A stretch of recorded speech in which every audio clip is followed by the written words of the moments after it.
Good evening.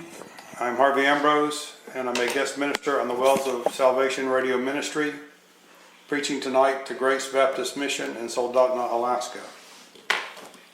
Beginning a study of the book of Daniel, in which we'll begin in, of course, the first chapter in verse 1. But prior to that, I feel that I should read a passage from another book, the book of Psalms. And it'll be Psalm 137 as a reading lesson. Psalm 137. By the rivers of Babylon, there we sat down. Yea, we wept when we remembered Zion. We hanged our harps upon the willows in the midst thereof. For there they that carried us away captive required of us a song, and they that wasted us required of us mirth, saying, Sing us one of the songs of Zion. How shall we sing the Lord's song in a strange land? If I forget thee, O Jerusalem, let my right hand forget her cunning. If I do not remember thee, let my tongue cleave to the roof of my mouth. If I prefer not Jerusalem above my chief joy. Remember, O Lord, the children of Edom in the day of Jerusalem, who said, raise it, even to the foundation thereof. O daughter of Babylon, who art to be destroyed, happy shall he be that rewardeth thee as thou hast served us. Happy shall he be that taketh and dasheth thy little ones against the stones. Now, in my lifetime, I have seen, and certainly in the lifetimes of those on this call that I know of, I have seen a tremendous change in our nation, particularly with respect to religion, the true religion, of course, and also to morality. And it's fast approaching a point to where when I remember the days of my youth, they seem a distant, very distant memory with respect to both of those things. I grew up in a city where, right now it would be totally unsafe to live there, the city of Memphis, Tennessee, which when I was young it was clean and safe and never fear a thing. There were blue laws that prevented any store being open except a pharmacy for, and maybe, of course, the hospital or something for helping people. And now it's unrecognizable. It's just, I avoid it altogether because it's become so lawless, so debauched, and so filthy, so radically unsafe to someone being there, that they might be shot or mugged. Happens all the time. And that's just one city. Our whole nation has become godless. And in the past 20 years even, I have seen a huge downturn in people that, in churches, even the existence of churches is starting to cease. Many churches are shuttering their doors, selling their buildings. I remember when Jan and I went to Europe, in a couple of times in the early 2000s. The last time we were there was 2009. And we were astonished to see, cathedrals were sold and turned into bookstores or restaurants where you would sit at a table and if you look down at your feet, your chair was sitting on some person's grave because they buried their dead inside the church and put, stones over them, headstones or, stones horizontally placed. In Canada, we went there and it was around 2003 and we noticed churches being shuttered all over the place. There were little bitty churches and if there were any cars there on a Sunday morning, there would be 2 or 3 for a large, beautiful building. And we're like, what has happened here? Well, now just a few years later, it's happening in America, the land of my nativity. And whereas we have not yet been hauled off to a state of exile in a foreign land, it seems as though the foreign land has moved to us, and I'm not specifically speaking about illegal immigration, even though that is certainly a part of it with that culture, but just a more really to the point is that our society has degraded morally and socially and educationally and in every way that I can find that is a reasonable metric for goodness. It is declined. And it's as though I'm an exile in my own nation. It's like I don't belong here anymore. And the old song that Baptists at least used to sing, and the words were, this world is not my home. I'm only passing through. My treasures are laid up somewhere beyond the blue. The angels beckon me to heaven's golden shore, and I don't feel at home in this world anymore. Because if the United States has reached this point, and Europe preceded us in this, and many other nations were never Christianized, where do you go? And what is left? And holding the beliefs that we hold makes us rebels or renegades, or somehow we are against the culture, and they let us know that. It will shock me if within 10 years in this country, if something doesn't change, they will be arresting preachers for just reading what's in the Bible out loud. If you'll remember, during the Red Death there in Canada, there was a preacher that held the doors of his church open and kept services up against the law of the nation that said he could not. And they kept threatening him and threatening him. He kept telling them they were like a bunch of Nazis. And they were. They were coming up there all dressed in black and threatening all this stuff. And eventually they did arrest him and they put him in jail just for having church. So we're living in a time where we are becoming aliens to the very nation that we're in. And the Lord is seemingly stressing upon us, at least upon me, that this world is not my home. This nation is not my nation. My name is in a roll book in another place, which is where, through Christ, I currently live. And that's where my heart is. It's not here anymore. And I have some sympathies for these people in Psalm 137, which wept because of the loss of their nation and their forced exile into Babylon, and how it was very difficult. In fact, they said they could not sing. They couldn't sing. It was heartbreaking to sing a song of Zion in a place so inimitable to Zion, one which had conquered ruthlessly and destroyed the very temple, the center of worship there, and the city of Jerusalem in which it was, and killed many and carried captive the rest. How could they sing about that? And it's a good question. The question is, how can we be happy, about where we are?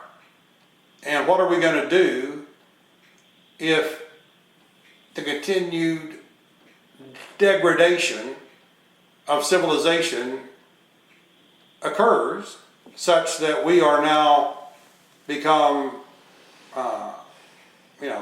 lawbreakers to do that which God requires of us? Well, Daniel may be instructive. It's a book. It's not very long. There's only 12 chapters to it. Half of the book of Daniel The first half is basically historical narrative. It just tells what happened. And it starts, well, in the other 12 books, our other 6 books, the last 6 books, they're really prophecy of events not yet transpired in the lifetime of Daniel. So in the first 6 books, and really throughout the whole thing, it concerns itself with a number of fours, if you will, 4 things. In the first case, it's the story of 4 Jewish boys who were taken captive during the first capture of people from Jerusalem. The deportation of the inhabitants of Jerusalem took place over a period of maybe 18 years in 3 different tranches, if you will. And in the last one, that's when everything was physically destroyed there, including the temple. Daniel and his 3 close friends were amongst the first captives in the first taking, which happened in about 605 BC. And he was in, as we will read, he was in Babylon from that time. And Babylon was a new power in the world at that time. It had not existed very long as an empire. It had been a city, and as a city it was under the control of the Assyrian Empire until God destroyed the Assyrian Empire because of what it was doing to Jerusalem. He destroyed a 185,000 strong army, and then people turned against its king, Sennacherib, there at the capital of Nineveh, and it was no more, which enabled Babylon to rise. Babylon, I'm telling you history, I guess. This isn't in the book of Daniel, but it's worth knowing. Babylon sent emissaries to the king, Hezekiah, a good king, that had been king when Sennacherib was overthrown. And they knew that God had, through whatever means he had, through an angel, had destroyed the army of Assyria. And so they sent emissaries, I guess, to congratulate them or him, as though Hezekiah had done it. And Hezekiah showed everything that he had, all the treasures of his own house and of the house of the Lord, the whole treasury, every valuable thing that was there, he showed to these Babylonians. Well, when the prophet came by and asked, "What have you done? What have you showed him?" He said, "Well, I showed him everything. Every last thing. I showed it all to him." He said, "Well, they're going to take it all from you. Babylon's going to take it all." I'll read you that. That's in, I think that's in Isaiah. Yeah. So here, let me see who it is that's doing the talking. Isaiah. So Isaiah says in Isaiah 39 verse 5, it says, "Then said Isaiah to King Hezekiah, Hear the word of the Lord of hosts. Behold, the days come that all that is in thine house, and that which your fathers had laid up in store until this day, shall be carried to Babylon. Nothing shall be left, saith the Lord. And of thy sons that shall issue from thee," so he's talking about his direct descendants, of King Hezekiah, "of the stock and lineage of David, of the tribe of Judah, the kingly line through which Christ also came. Okay, thy sons that shall issue from thee, which thou shalt beget, shall they take away." The Babylonians are going to not only take all the treasures, but take all your children, and they shall be eunuchs in the palace of the king of Babylon. Then said Hezekiah to Isaiah, "Good is the word of the Lord which thou hast spoken." He said, "Moreover, for there shall be peace and truth in my days." You guys are old enough to remember a certain British character that said almost the same thing when he made a concession to Herr Hitler. Remember, Neville Chamberlain, Prime Minister of Great Britain, had made that deal, and people back home were critical of it. He says, at least we'll have peace in our time. Well, that didn't last very long, did it? Okay. The next thing you know, they're in a full-scale war for their existence. Okay. With that background, I'm going to, I was going to talk about the series of fours. In the first place, it's 4 young men taken captive that were descendants of King Hezekiah. So they were of the seed royal, and they, no doubt, were of the tribe of Judah and the lineage of David. And those were the exact people that the king of Babylon was interested in. So those 4 boys. It also has to do with 4 kings, and it has to do with 4 kingdoms, not those same kings, but 4 kingdoms, and a 5th to come eventually, meaning the kingdom of God. And also, when you see what's kind of covered by this and other things, it has to do with 4 500-year periods which Abraham ushered in by his birth.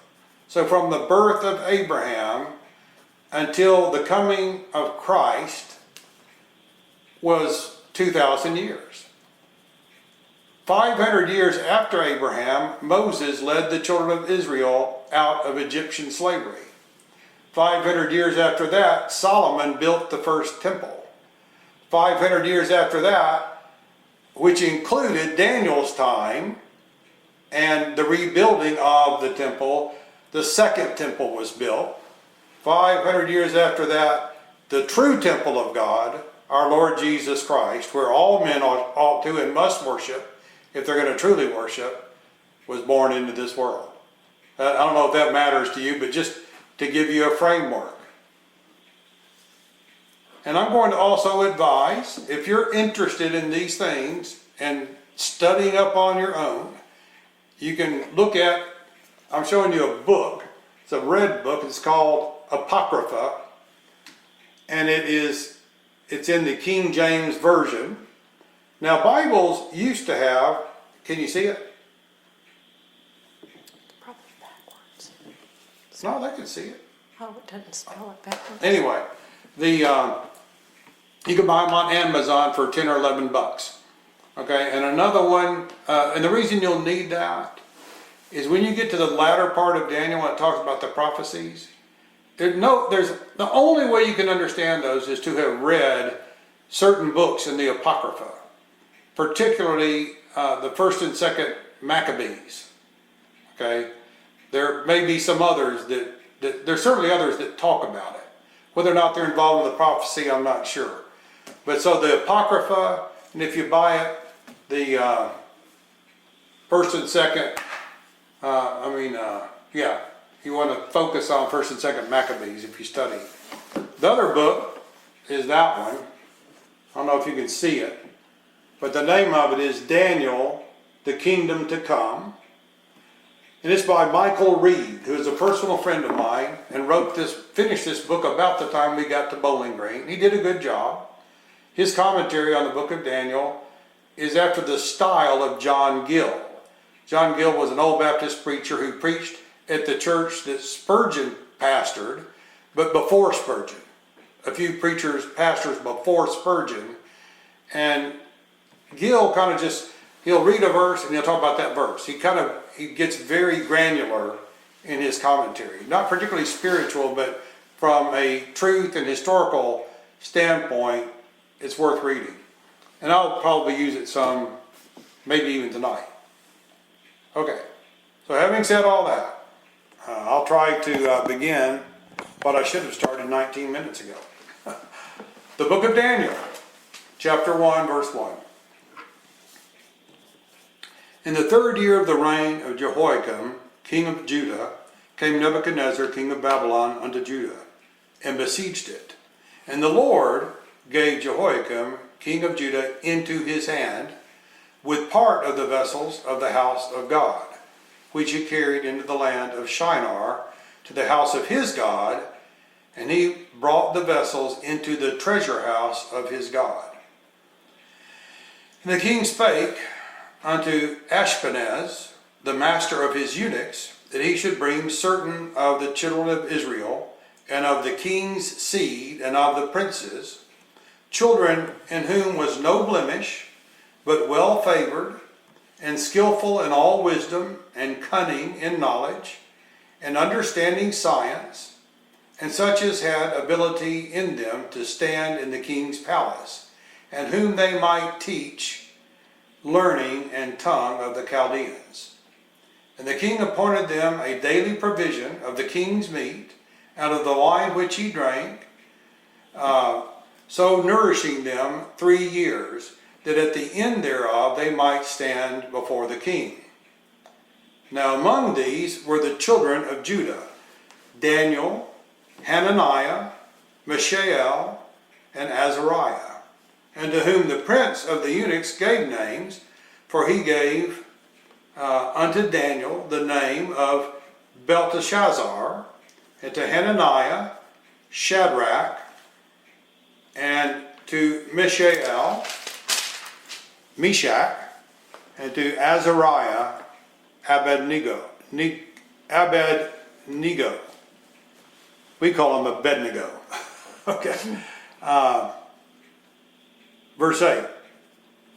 But Daniel purposed in his heart that he would not defile himself with the portion of the king's meat, nor with the wine which he drank. Therefore he requested of the prince of the eunuchs that he might not defile himself.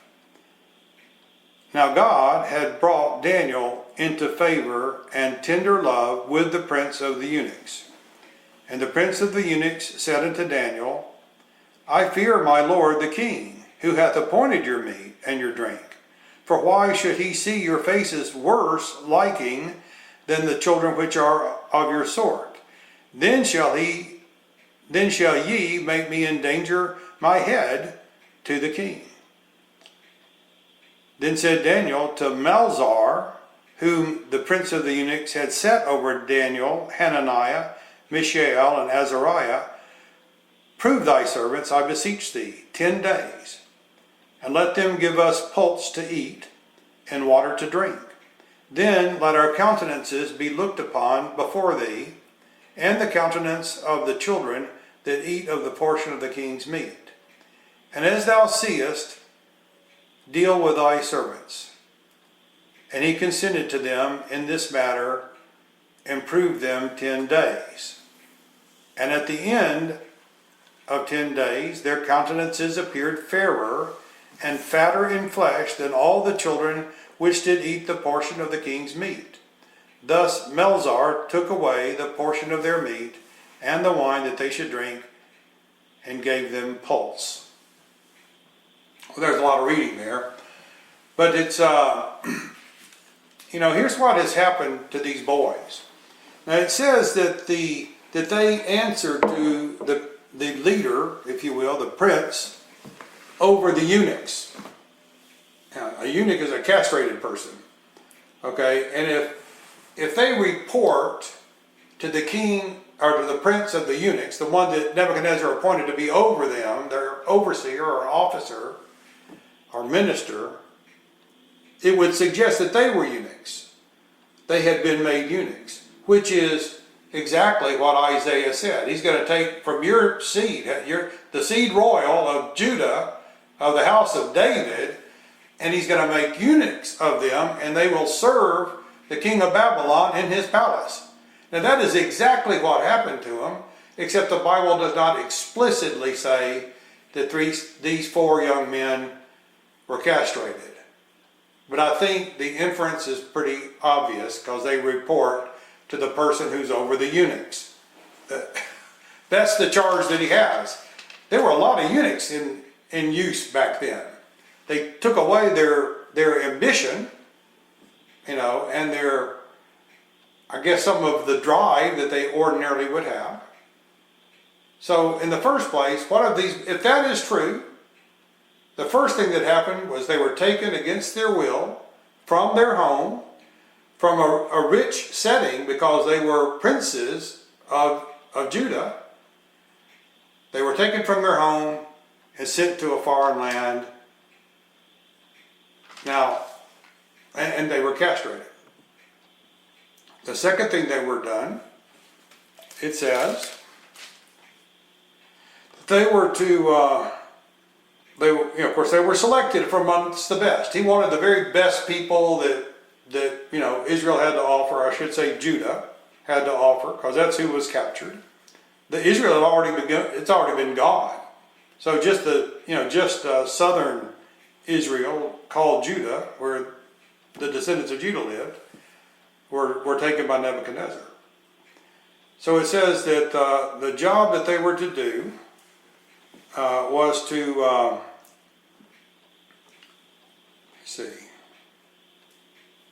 so that they might be taught the learning and the tongue of the Chaldeans.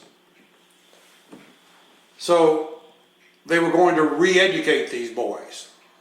That's what all tyrannical governments do when they take over a civilization. They re-educate according to what they want these people to know, because what you're taught in school, whether it's right or wrong, it has an impact on how you think. Then they changed their names, right?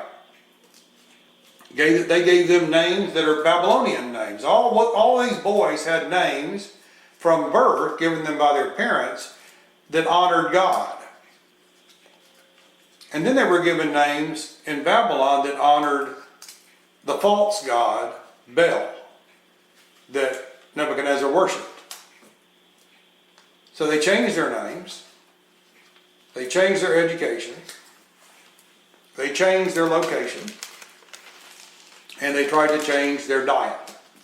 They succeeded in changing the diet, apparently, for all the other captives that were selected for this group that the king wanted to examine after 3 years. But now, as far as their names are concerned, it's probably worth mentioning, Daniel in the Hebrew means judge of God. Means he's got judgment that came from God. He has discernment, which will certainly prove to be true. Now, in the Babylonian name is Belteshazzar. It means Bel hath hid and treasured. So it's still an honorable name, but just to a dishonorable God, which, of course, Daniel had no regard for whatsoever. Hananiah means the gift or grace and favor of God, meaning God has been gracious and favored us by giving you to the world. But in his Babylonian name, it was Shadrach. Shad meant pap or breast, and Rak meant mainly a king. So it means close to the king, or a friend of the king, like John laid his head upon the breast of the Lord. That kind of relationship. Mishael, it was composed of 2 Hebrew words, which stood for comparable to God. Okay, but in the Babylonian, it's hard to tell what the name means, but Meshach seems to be just a transliteration of the word Mishael. It just didn't have El in it. And El means God in the Hebrew. And then finally, Azariah in the Hebrew means God is helped. But Abednego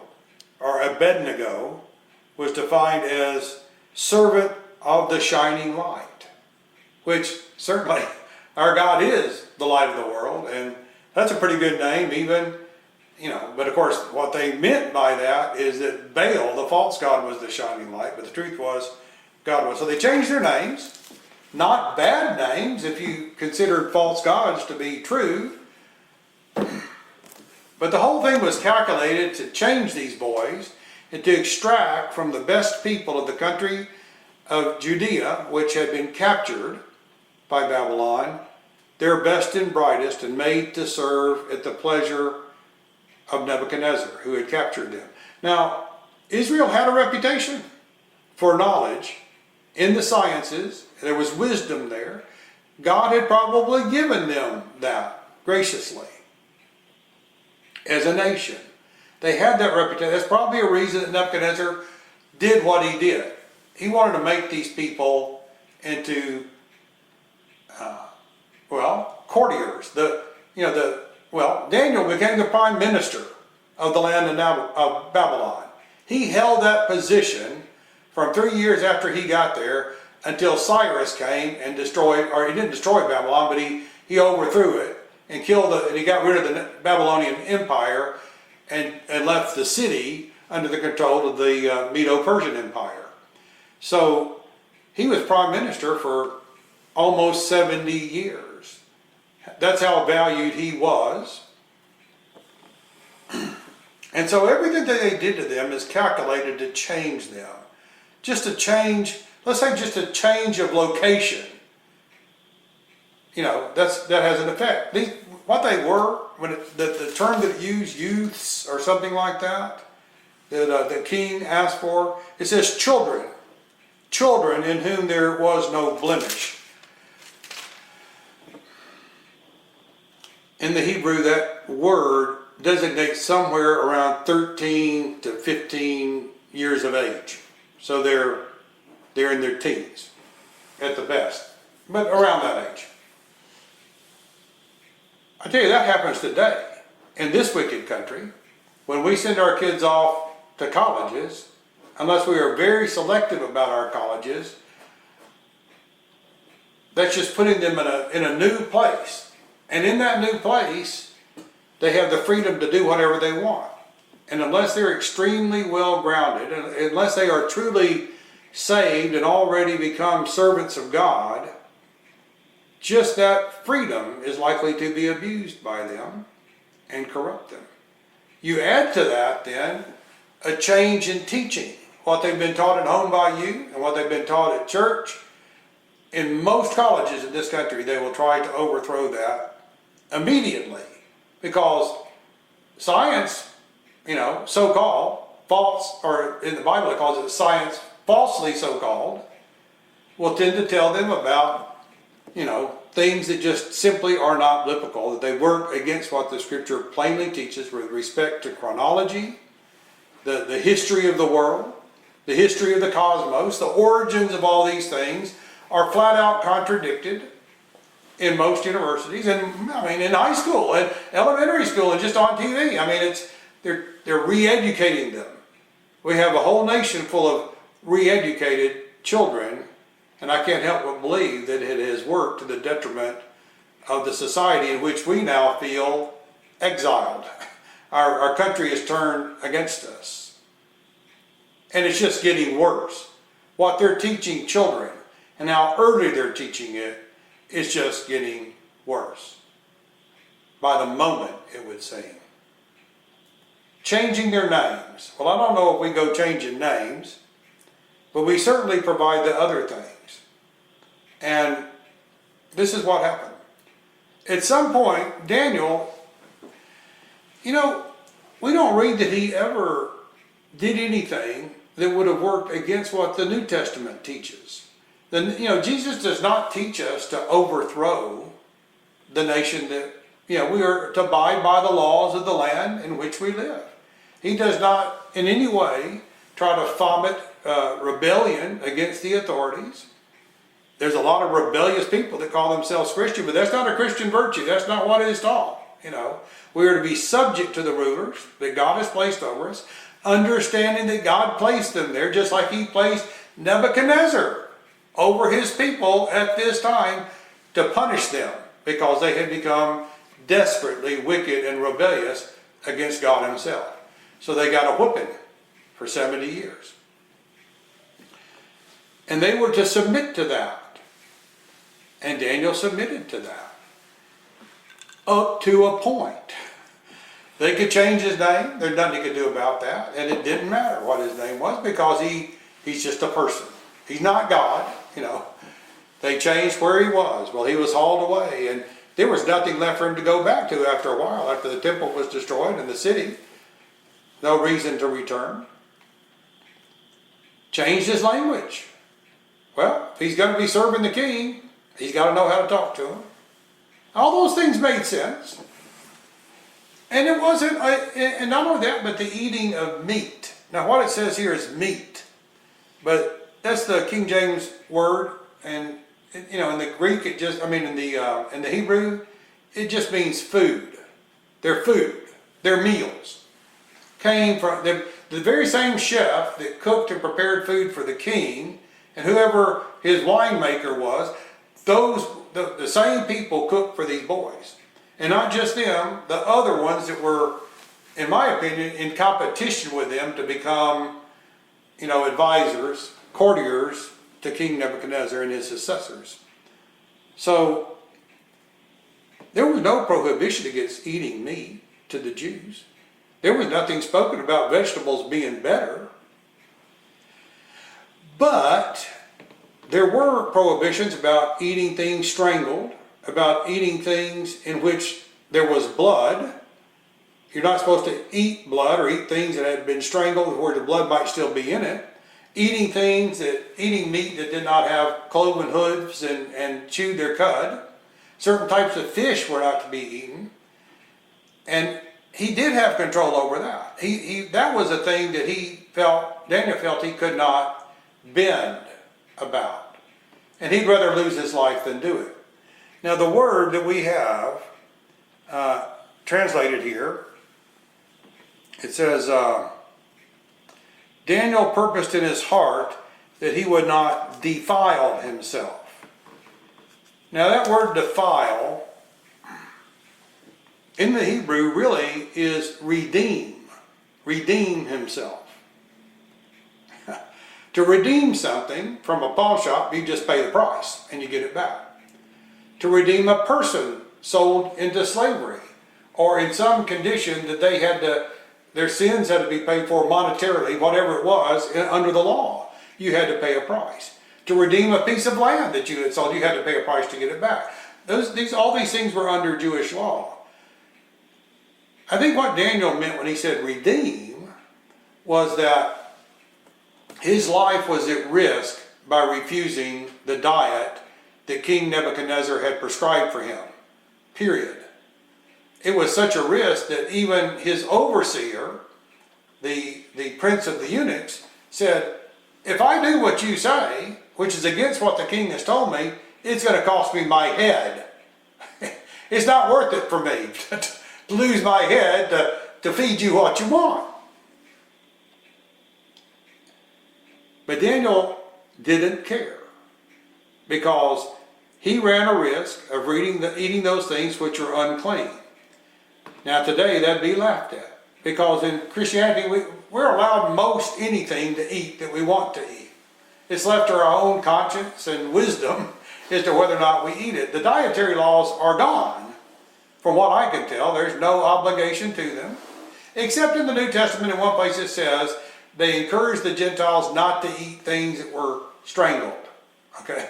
I think that was it. And to avoid fornication and not to eat things strangled. So, again, avoiding the blood, which is the life of an animal.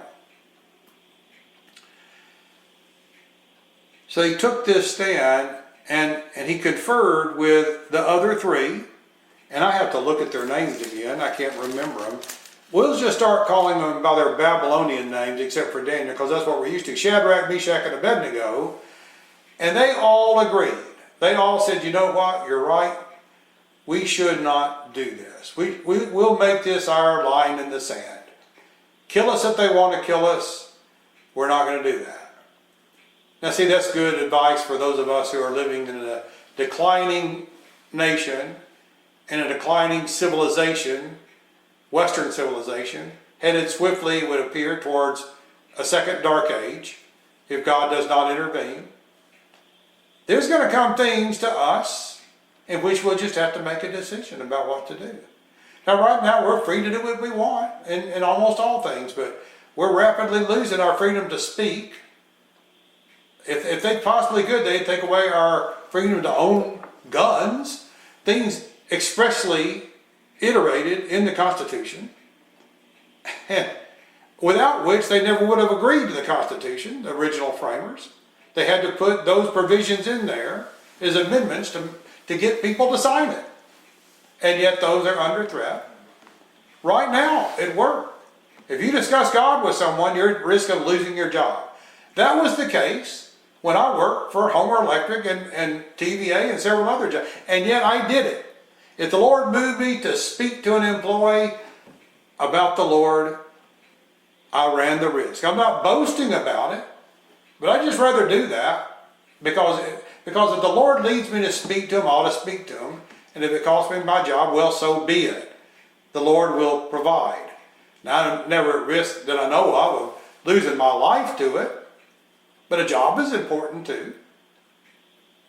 So, I mean, we look at this young man and ultimately what incredible success he had, both with God and with man. And we say, well, we ought to be, he's a pretty good example. So notice that God himself, gave this to Nebuchadnezzar, gave him Jehoiakim. I could talk about the several different visits and all that, but I'm not going to get into that, in which King Nebuchadnezzar came to, I think it was 3 times he came to Jerusalem before finally taking the whole thing. This was the first of those. But Daniel was he was amongst the first that went in that first group. And he determined not to do it, not to buy his life at the expense of his morals. Does that make sense? To redeem himself by his life. And the reason that King James probably said defile himself, it means the same thing, because he wouldn't buy his life with compliance. He wouldn't redeem himself because he thought it would defile him to eat it. There would be a good chance he'd be eating pork, or something strangled or all that. So it's legitimate, however you want to do it. I probably shouldn't have made such a big deal of it. But just for accuracy's sake. He didn't complain about being named Daniel. About being named, we forgot his Belteshazzar, or something like that. But the other ones, their Babylonian name stuck, but Daniel's Hebrew name stuck. I don't know why that is, but they were all faithful children of God, every last one of them. It was these 3 that were thrown in the fiery furnace. It was Daniel that was thrown in the lion's den. Lots of bad things happened to these boys, and yet God saw to it that they triumphed. And even before this issue with the food came up, verse 9 says that God had brought Daniel into favor and tender love with the prince of the eunuchs. Just like Joseph was made by God, made the keeper of the prison to highly favor Joseph when he was in prison in Egypt through false accusations by Potiphar's wife. So God looks out for his people, particularly the ones that say, we're just not going to do that. I don't care what people tell me. I'm on God's side, and if it requires me to break the law of God, then so be it, and I'll suffer the consequences. Note that, so God had prepared the way with this prince of the eunuchs, but the prince of the eunuchs still told him, no, I don't want to get my head, I don't want to be decapitated by Nebuchadnezzar. So Daniel goes to his underling, whom the prince of the eunuchs had placed directly over these 4 boys. Melzar. It says, whom the prince of the eunuchs had set over Daniel, Hananiah, Mishael, and Azariah. So Daniel says to him, because he had failed with the prince of the eunuchs, he says, prove thy servants, meaning prove us. Give us 10 days, let us eat pulse and water. No wine, just water. No fancy drinks, just pulse. Pulse has a definitive meaning. If you look it up, it means, it's like dried beans, dried peas that we can reconstitute with water and eat. The word actually means things that grow from seeds. That's what pulse is. So if you look at the Septuagint, an older translation than the Masoretic text from which the King James translated it, it just simply says vegetables. So Daniel said, give us vegetables and water, and that's enough. Now, I think if you just ate vegetables and water, it doesn't even mention bread. Well, of course, bread comes from seed, so it may have been that. I guess you could get fat on that. But the fact is, they stayed on a strict diet, and they didn't taste the delicacies. And for 10 days, they were healthier looking than the rest of them. And in 3 years, that was also true when they were presented to King Nebuchadnezzar. So I would suggest that it wasn't the diet they were on that made them healthier and better looking than the other candidates. It was the God that they worshiped that did that for them.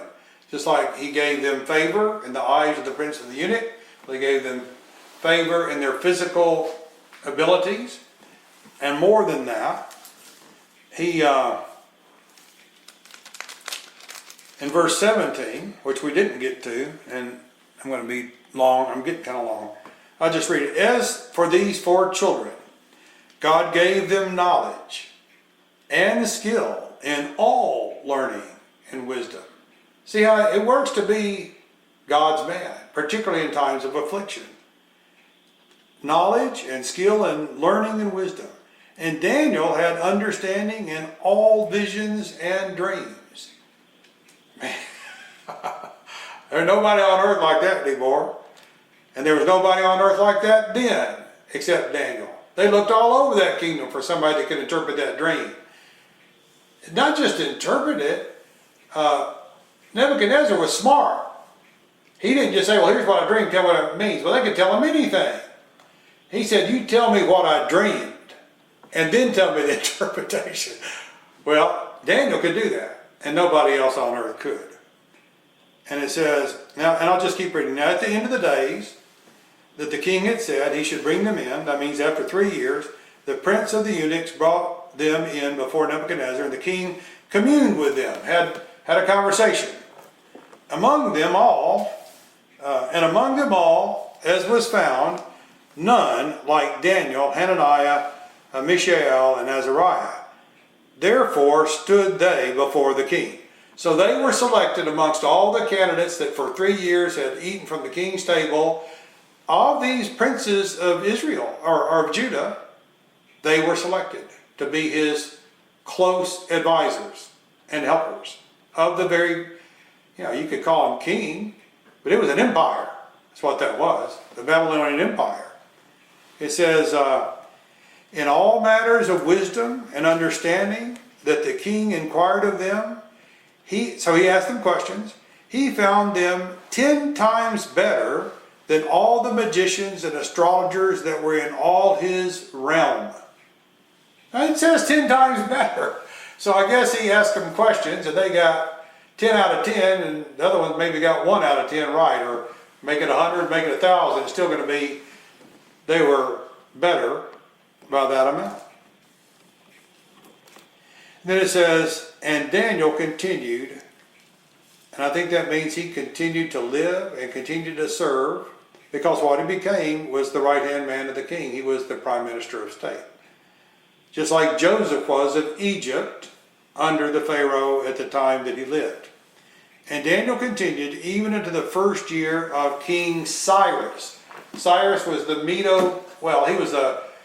he was a Persian, but he ruled over the Medo-Persian Empire, and he was the one that subtly came into Babylon through a secret way by draining a river that flowed through it, and at night went through and executed one of Nebuchadnezzar's successors and took over Babylon, and it became under the control of the Medes and the Persians. So the entire experience there, Daniel was there from the beginning of it until the end of it. That's worth noting. He is an eyewitness to everything that happened. So, that's what I've got to say about it. We'll end it at that. That's the first chapter, such as I was able to preach it.